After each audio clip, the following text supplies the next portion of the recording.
Alors, l'objectif pratique du guide, son ambition, c'est vraiment de faire en sorte que les professionnels de santé puissent mieux faire, puissent mieux vivre leurs émotions, et donc vaincre les freins que j'évoquais tout à l'heure à l'annonce d'un dommage associé aux soins, vaincre ces freins pour le bénéfice du patient, bien sûr comme objectif final, mais aussi du professionnel qui lui permettent de mieux vivre les choses. Donc, ce guide, c'est une sorte de recueil de repères, de conseils qui peuvent paraître d'ailleurs de bon sens, mais il faut bien se rappeler que dans une situation émotionnellement difficile à gérable, ces conseils de bon sens ne sont plus du tout évidents.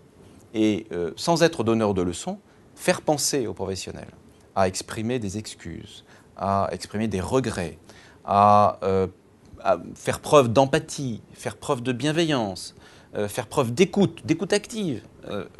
vis-à-vis du patient, ne veulent pas dire qu'ils en sont dépourvus. Ça veut simplement dire que dans une situation de crise émotionnelle et professionnelle, on ne peut pas forcément faire ni être ce que l'on fait ou ce que l'on est en situation normale. C'est prendre en compte cela, c'est leur donner des conseils, des repères permanents pour leur permettre de mieux faire. Mais c'est aussi, et c'est même principalement probablement cela,